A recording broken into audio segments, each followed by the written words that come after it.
네, 뉴스 속의 경제 이슈를 심층 분석하고 최신 고용 동향을 살피는 고용 브리핑 365 시간입니다. 오늘도 박상혁 기자와 함께하겠습니다. 어서 오세요. 네, 안녕하십니까.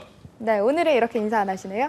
오늘은 조금 바꿔봤습니다. 이게 좀 식상하다는 비판이 있어가지고요. 네, 알겠습니다. 오늘 키워드로 알아보는 주제 어떤 건가요? 뉴워드부터 시작을 해보겠습니다. 제 설명 잘 듣고 한번 맞춰보시죠. 네. 오늘 문제는 근데 너무 쉬워서 힌트만 들으면 바로 맞출 수 있습니다.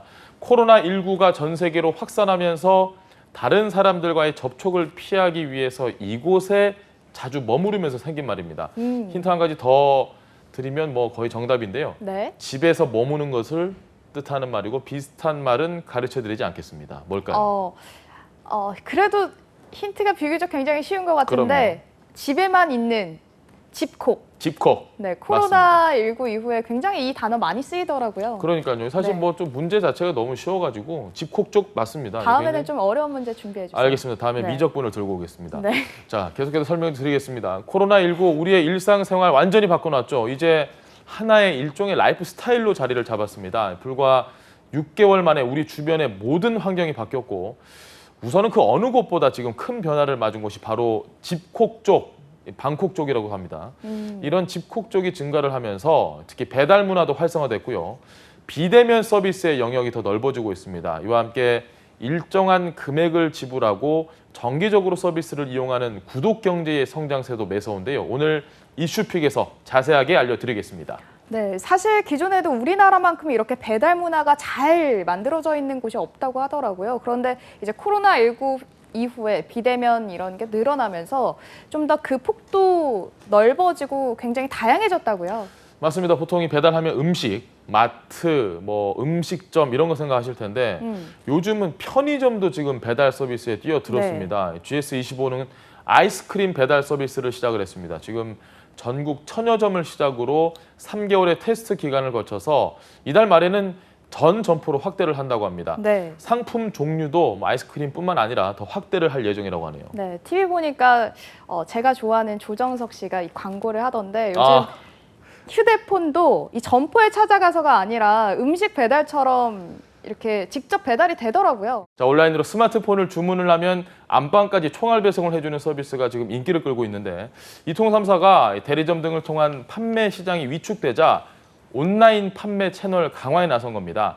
자사 공식 온라인몰에서 주문을 하면 가장 가까운 대리점에서 휴대전화를 개통을 하고 소비자가 원하는 장소로 직접 그 휴대전화를 가져다 주는 시스템입니다. 네. 직원이 휴대전화 배송, 개통, 초기 세팅은 물론 데이터를 이전하고 중고폰 감정과 판매까지도 처리를 해줍니다.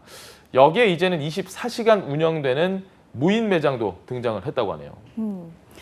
이 비대면 서비스 진화를 보면 사실 일상생활에서 우리가 제일 많이 쓰는 게 커피를 주문할 때 앱을 통해서 주문을 하고 이제 가서 바로 커피를 받아오는 이런 서비스가 아닐까 그렇죠. 싶은데 이게 써보니까 굉장히 편리하더라고요.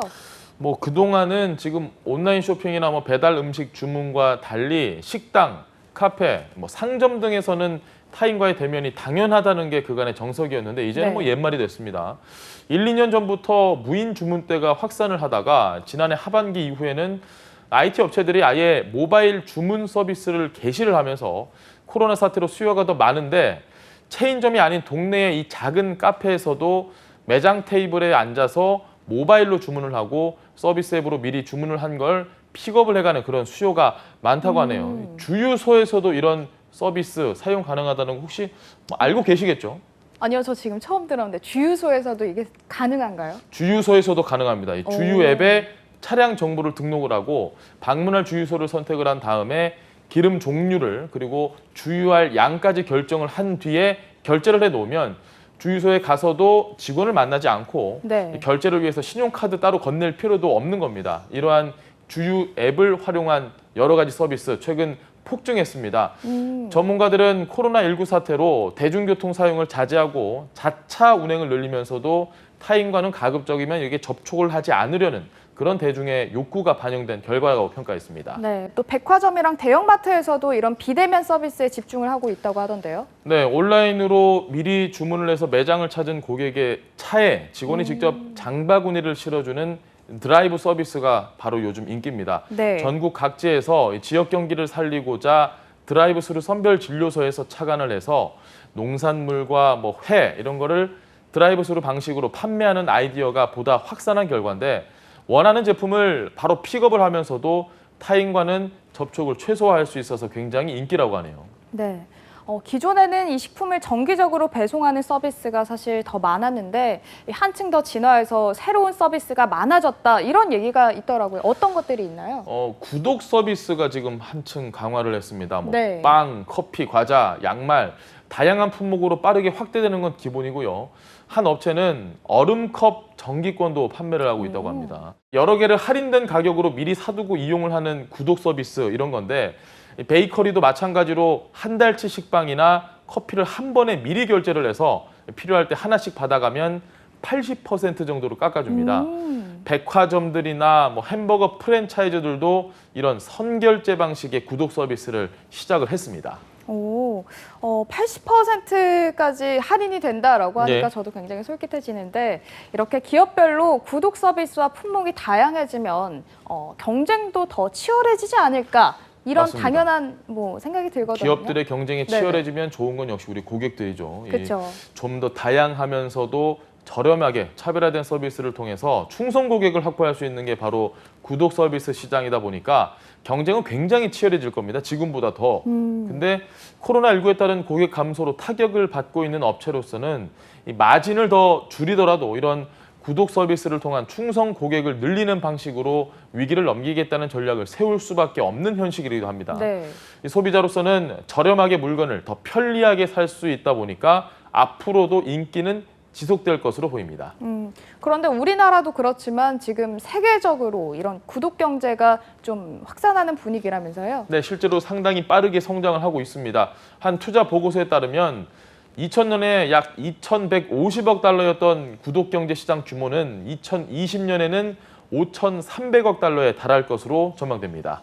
이렇게 되면 사실 오프라인 매장의 그 매출은 줄어들 수밖에 없을 것 같거든요. 네, 직접 방문하는 오프라인 쇼핑이 줄어드는 대신 온라인 구매가 증가했습니다. 산업통상자원부에 따르면 주요 유통업체의 온라인 매출은 코로나가 본격 확산하기 시작한 지난 2월 대비 34.3% 증가했습니다. 매출 증가 추이를 봐도 평균적인 시장 성장세를 훌쩍 뛰어넘는 증가 추세가 계속되고 있습니다. 네. 당연히 오프라인 매출은 지속적으로 감소하고 있는 추세입니다. 네, 그렇군요.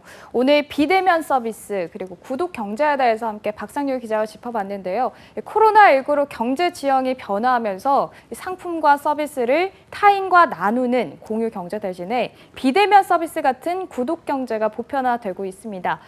그런데 사용 방법을 몰라서 소외되는 세대가 없도록 더 꼼꼼한 배려도 필요해 보입니다. 오늘도 역시 박상률 기자와 함께했습니다. 고맙습니다. 예, 고맙습니다. 지금까지 고용브리핑 365였습니다.